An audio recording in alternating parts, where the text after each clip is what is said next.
Claire's head throbbed when she sat down in her office chair. She had just finished a meeting with marketing to sort out the mess that had happened with their product. Thankfully, they'd already found a solution. Claire's frown deepened further when her parents walked into her office without knocking. "Mom, Dad, what are you doing here?" Claire asked immediately. Her head was still pounding, and she didn't want visitors. But they were her parents, so she had no choice. "I heard about the issue. How are you?" "I was worried," Claire's mother said as she approached and hugged her daughter. "My poor baby, I know you're really stressed." Claire smiled a little. "It's okay, Mom," Claire answered. "Sweetheart, how about you take a vacation? Ever since you graduated, you've thrown yourself into work. You've even missed birthdays and other important events," Claire's father said seriously.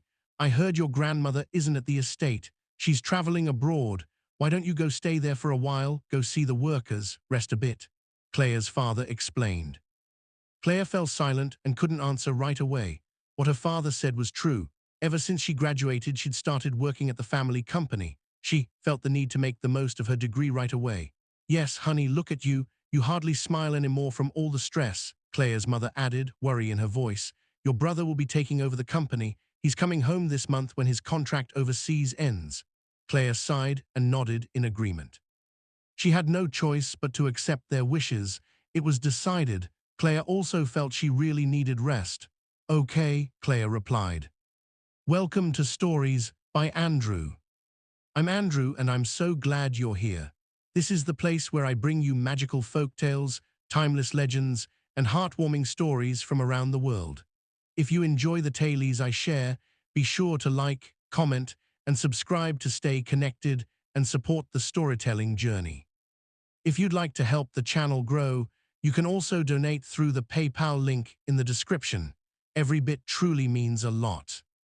Now sit back, relax, and enjoy the video. The next day, Claire went straight to her grandmother's country estate. It was almost a 3-hour trip from New York City. When she arrived at her grandmother's property, she couldn't help but marvel and feel happy. The place was beautiful and large. There were lovely flowers and tall trees. Behind the house, she could see their vegetable and fruit farm. In front of the house was a big mansion where she would be staying. "Are you Mrs. Donnelly's granddaughter?" asked a man who had just arrived. Claire stepped out of the car carrying only 2 large suitcases. When she looked at the man, he was tall, dark-haired, muscular, and handsome, but clearly surly. "Yes," Claire answered simply and smiled. "I'm Claire, how about you?" she introduced and asked, but the man just glanced at her, took her luggage, and carried it away without difficulty.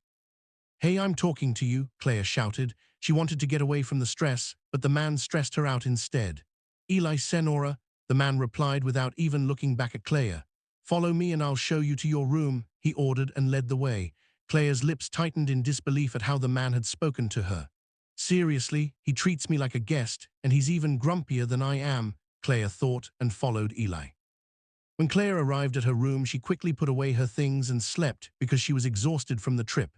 She woke up at night, feeling hungry, so she went downstairs. There were no other house staff in sight except Eli, who was cleaning the kitchen. Claire frowned at that. "What are you doing here?" Claire asked, puzzled. "I thought you were just a groundskeeper. Where's the housekeeper?" she added. She didn't like Eli's attitude. "I also clean the house, and the others have gone home for the night. The other house staff live nearby," Eli brusquely explained as he faced her. He was simply dressed, but still very handsome. Claire still couldn't believe someone who looked like him was only a groundskeeper. "Do you have any food?" Claire asked. "If not, where can I order from?" she added. "It's 9 at night, miss," Eli said, surprised. "Slept all day? Were you that tired?" he added, sounding slightly insulted. Claire didn't understand why Eli was so gruff with her. The housekeeper had told her Eli was kind and helpful, which was why he had been assigned to look after her. "You can't order anything, this place is far from town. No one takes orders at this hour," Eli answered. "What do you eat?" he asked. "I don't usually eat much with work. I mostly have instant noodles or fast food," Claire answered honestly. Even back at her condo, she'd always been working. "You're neglecting yourself. No wonder you're so thin," Eli said as he rummaged in the fridge. Claire bristled at that. "Stay put, I'll cook adobo chicken, it's quick," Eli said without looking at her. Claire's annoyed expression melted when she heard Eli say that. He seemed nice after all. He was even going to cook for her despite being grumpy. Claire smiled and watched Eli cook. She couldn't help being impressed. He moved quickly and seemed very experienced in the kitchen. Even on her first day, she was amazed by his talents. After Eli finished cooking, he set the meal in front of Claire and made a mango shake, which made her beam. "Oh my God, thank you," Claire said happily. She was starving. It felt like ages since she'd eaten a proper meal. Being so busy at work had cost Claire so much personal time. She meant to make up for it now. "How about you? Aren't you going to eat?" Claire asked as she ate. "No, I'm fine, thank you," Eli answered simply, sitting across from her drinking water and watching her eat. Claire slowed while chewing and looked at the food Eli had given her. It was a lot, but she'd almost finished it. She chuckled. She felt like she'd been starved into eating like this. Here, Claire offered Eli a spoonful, bringing it to his mouth. Eli watched her but didn't react. "Come on, eat this," Claire teased in mild frustration. Eli didn't move, so she stood up and brought the spoon to him. Eli couldn't refuse and ate what she offered. "You're kind of curly," he said seriously. "Well, kind of, but I'm really happy. Work has been so stressful. I've been working straight for 2 years without a break," Claire laughed as she told him. She suddenly remembered she was human and needed rest. She added, smiling as she continued eating. "You should take care of yourself too. Not everything should be work," Eli said. "I don't want to be a burden," Claire replied and finished her food. She was about to stand to wash the dishes when Eli stopped her. "I'll do it," he said, taking the dishes from her. "Go back to your room. It's late. If you want to go somewhere tomorrow, just tell me." Eli added while washing the plates. "You're handsome but grumpy," Claire said with a smile. Eli didn't look at her, and she laughed. "I'll go ahead. Thanks for the nice meal, Eli," Claire said cheerfully and ran up to her room. She was in her 20s, but with Eli around, she felt taken care of. She couldn't help admiring him. Despite his sulky demeanor, he was kind and good-looking. Claire stayed at the estate nearly a month, and she would say the first month was happy and peaceful. She became close with the farm workers and the house staff. Everyone was kind and respectful to her, which made her happy. There was no stress, something she loved. One afternoon, she finished getting ready, wearing a white maxi dress, and came downstairs. Maria, the housekeeper, was there to greet her. "Eli's housekeeper?" Claire asked with a smile. For a month, Eli had been the person she spent most days with. He'd shown her around the estate, introduced her to nearly everyone, and took her to the treehouse where she could tell stories. Eli didn't talk back much, but Claire knew he listened. She couldn't deny she was slowly falling for him. There was nothing she didn't like about him. Handsome, muscular, helpful, kind, respectful. He had nearly every good quality. "He was brought here to help," Maria said, smiling. Claire smiled back because of that. Maria set a breakfast tray in front of her. Claire beamed. In that month, Eli had prepared most of her meals, and she loved them. Even the simplest dishes tasted good to her. There was fried rice, sauteed corned beef that Claire loved, and an avocado shake she had requested last night. "Eat," Maria urged, and Claire sat down. "Do you want to go somewhere today? I can take you with my daughter Lily," Maria offered. "There's a river and a waterfall nearby," she said. Claire's interest piqued. "I'd like to go later," Claire said with a smile. Maria called her daughter, who joined them. After eating, they went straight to the waterfall and river the area was proud of. Claire was amazed at the clean, beautiful water. It was cold and refreshing. "Why isn't anyone swimming?" Claire asked. "We were saving it so you could enjoy it," Lily said with a smile. Claire laughed in delight. "Don't call me ma'am, call me Claire. We're the same age, just call me your friend." "I don't have friends here," Claire said, laughing.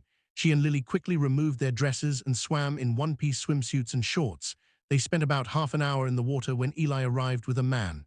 Eli looked tense as he stared at Claire. Claire couldn't help frowning at the sharp way Eli looked at her. Probably jealous because she was flirting, Lily teased, laughing. Claire blushed and felt shy showing her body to Eli. "Who was he with?" she asked. "That's Mr. Frank. He owns a fancy school and mall in the city," Lily answered. "He was a friend of Eli." Lily joked she had a crush on him. Claire was embarrassed, and soon Lily headed in first, towel in hand. Claire lingered, shy. "Lily, go on ahead, take Frank to the cottage," Eli ordered. Lily obeyed. Claire stayed in the water, then Eli stepped into the river and swam toward her. For a moment she couldn't move, then he was right in front of her, staring hard. "What's wrong?" Claire asked nervously. Eli came even closer. His gaze was cold and intense. "Why aren't you getting out yet? It's almost lunchtime," Eli said, one eyebrow raised. "If you don't want to, go ahead and leave," Claire muttered. "Come with me to eat first," Eli said seriously. Claire shook her head and he seemed puzzled. He knew she wasn't usually difficult. Eli kept insisting, and Claire, awkward and shy, finally agreed. Something about him calmed her. He took her hand and led her out.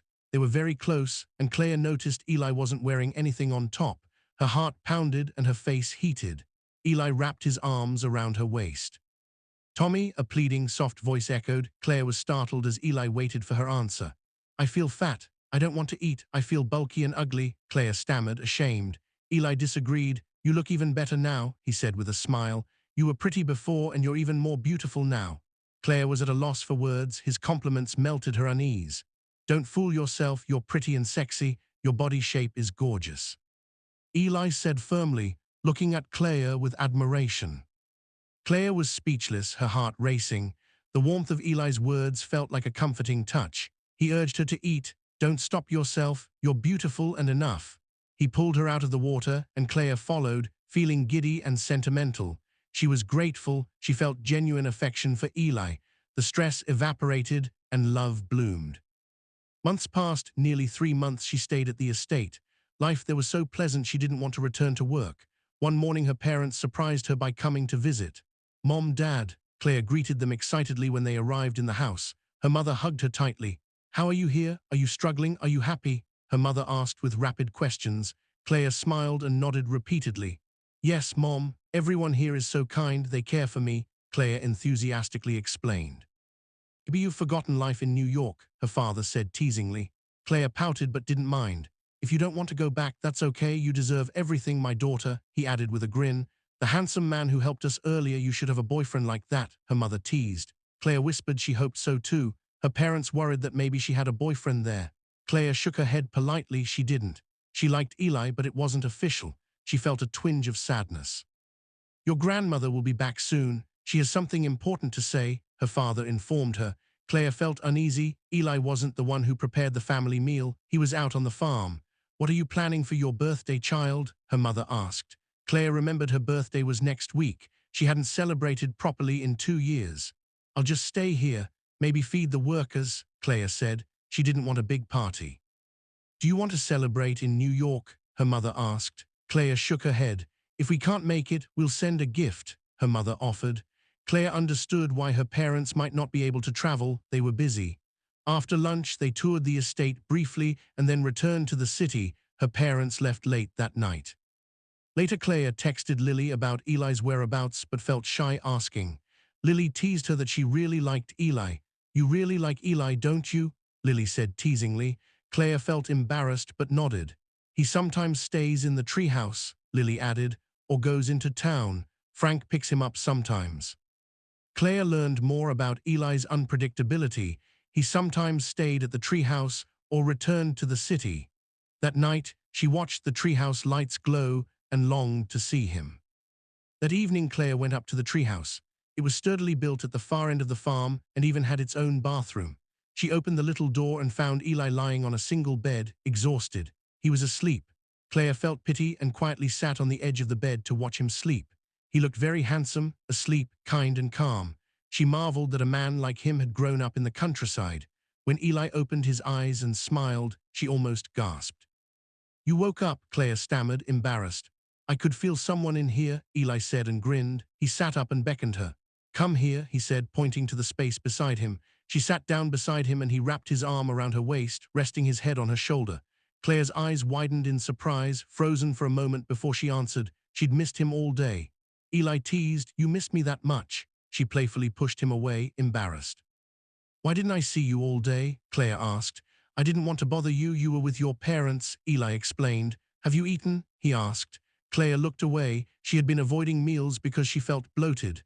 "Stubborn," Eli said, standing and beginning to get dressed. "Where are we going?" Claire asked as he took her hand and helped her up. "To the night market. Have you eaten there?" Eli asked. Claire shook her head. "Let's go," Eli said, leading her out of the treehouse. He supported her carefully as they descended. Claire didn't know where they were headed but trusted him. She was surprised when they rode on a motorcycle, a high-end one. Claire wondered when Eli, a groundskeeper, had acquired such a fancy bike. They enjoyed the night market, tasting many foods. "Thank you," Claire said with a big smile. Eli watched her the whole time. "I enjoyed it," she added. Eli said seriously, "Learn to eat even when I'm not here." Claire frowned. Why, she asked. Eli shrugged. I'm going to New York. I have something to finish, a few days at work, he explained. Claire felt a pang. The thought of him leaving made her anxious. I'll come back, he said softly. When? Claire asked sadly. Next Thursday. It's your birthday, Eli answered. She laughed, unsure whether to take him seriously. He promised, I'll be back, I promise. Then he gently wrapped his arm around her waist. Don't be sad, eat on time, don't worry about others, you're beautiful, sexy and enough. He smiled. Claire nodded and hugged him tightly, burying her face in his chest. Just come back, she whispered. He inhaled her and promised again. They were both happy. Weeks passed after Eli left for New York. Claire wanted to ask him many things since he left without saying goodbye. She'd seen him get into a fancy car with Frank. She wondered how they'd become friends. One afternoon, she was in the kitchen with Lily preparing food for her birthday. She planned a small meal for the workers and farmers. How long has Eli been here? She asked. About a year, Lily replied as she chopped vegetables, teasing Claire about liking Eli. Don't be loud, Claire whispered, embarrassed and smiling. If you like him, ask him, Lily urged. At least ask. You'll know the truth. Are his feelings for you real or just friendly? He's a good man, but his actions toward you seem to mean something. Claire felt scared but realized Lily was right. Tomorrow, it's my birthday anyway, Claire decided. She would talk to Eli. On her birthday morning, Claire was busy receiving greetings. Everyone on the estate was smiling. She was excited to hear someone she'd been waiting for, but by afternoon she still had no text or call from Eli. She felt a prick of irritation, but she kept busy with visitors. Lily came in and said someone Claire had been waiting for had arrived. Claire ran outside, excited, but her smile immediately faded when she saw Eli with another woman laughing and holding his arm. Claire's brow furrowed at the sight. She felt angry. Who is she? She demanded, simmering with jealousy. Lily shrugged. Just a local friend, she said. Her family runs the local shop. Claire fumed and decided to cool off. She walked away from the mansion and ended up at the treehouse. She wanted time alone to think. When she entered, she found it air-conditioned and tidy. She lay down and smelled Eli's scent around the room, and tears sprang to her eyes. She missed him terribly. She fell asleep from exhaustion. Later, she felt someone on top of her. She opened her eyes to Eli hovering over her, his hands on either side of her. He smelled of alcohol. Are you drunk? Claire asked coldly. Eli smiled, kissed her, and Claire was startled, but soon responded to the kiss. They breathed hard, pulled apart, and Eli smiled. Happy birthday, love, he said. I'm sorry I'm late. Please don't be jealous. It's you I want, only you. Eli confessed shyly and then serious. I love you. Claire was stunned.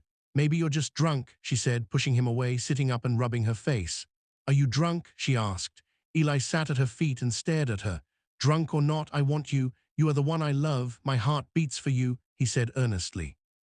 I know I'm messy sometimes, and I'm sorry. That's why I said it, Eli said, moving closer, taking her hand and kissing it. Still mad? He asked softly. It's your birthday, we should be happy.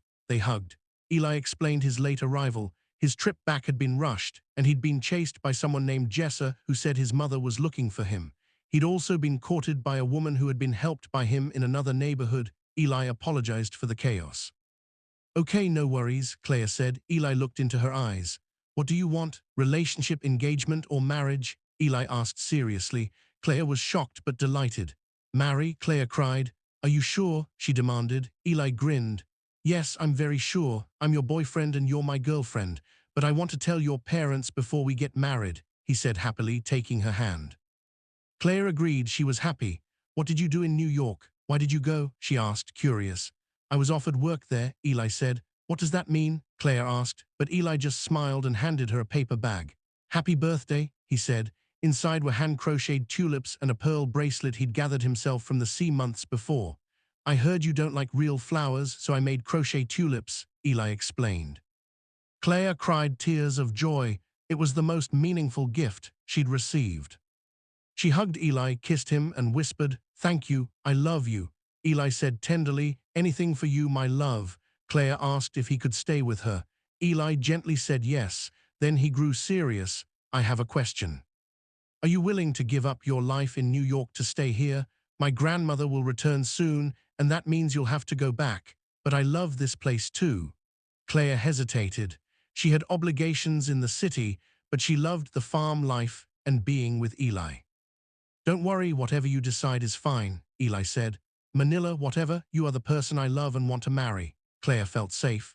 Let's eat and then go back to the mansion to sleep, Eli said. Claire agreed, filled with joy, feeling that love tasted sweet. It had been a month since they'd officially become a couple, and their relationship deepened every day. Claire told Eli she would introduce him to her family when she returned to New York. Sure, when we go back, I'll introduce you too, Eli said. Are you happy being with me? He asked. Claire said softly it was her first serious relationship. Past relationships had been toxic because of busy careers and possessive partners. She felt loved and safe with Eli. He replied, I love you so much, Claire. Claire kissed him, and they hugged.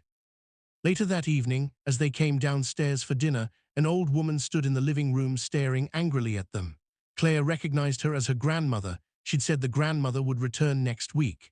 Claire rushed over and greeted her. The grandmother looked shocked, angry, and coldly demanded who the man was. He's just a groundskeeper, the grandmother spat when Claire introduced Eli as her boyfriend. Boyfriend, the grandmother huffed. Look at yourself. You grew up in a rich family and you're dating a groundskeeper. Do you realize what you're doing? The grandmother raged. Claire cried. He's a good and kind man. I love him, Claire sobbed. We are wealthy, yes, but that doesn't give you the right to control my life, Claire said, standing up in tears. Go to your room and don't come out until I tell you to break up with that man. You will be made to marry someone who will buy our land back, the grandmother screamed. She threatened Claire with violence and abandonment. Claire fell apart and fled to her room to gather her things, but when she tried to leave the mansion, the bodyguards blocked her way. She could only cry and return to her room. Lily rushed in, out of breath. Eli left. Your grandmother had him kicked out. He had to go, Lily said sadly. Claire sobbed. She was desperate. Lily had a paper bag with food. Eli had sent it before leaving and had told her he'd come back. Claire grabbed her phone and dialed. Love, she cried when he answered. Love, where are you? Take me with you, she pleaded, tears in her voice. Eli calm tried to soothe her. Don't worry, I'll be back. I'll fix everything. Do you trust me? Claire nodded through her tears. Will you come back? She whispered. Yes, I'll come back. Just eat. I'll come back. I love you. I'll marry you. I promise. His voice calmed her. She cried, I love you too. I'll wait. He hung up. A week passed since their last talk. Claire hadn't spoken to Eli. She felt afraid but trusted him. Lily fretted over her bringing food. He'll come back, Lily reassured Claire. I have a feeling he'll come back with something big. They laughed nervously. Tomorrow the buyers arrive, Lily said.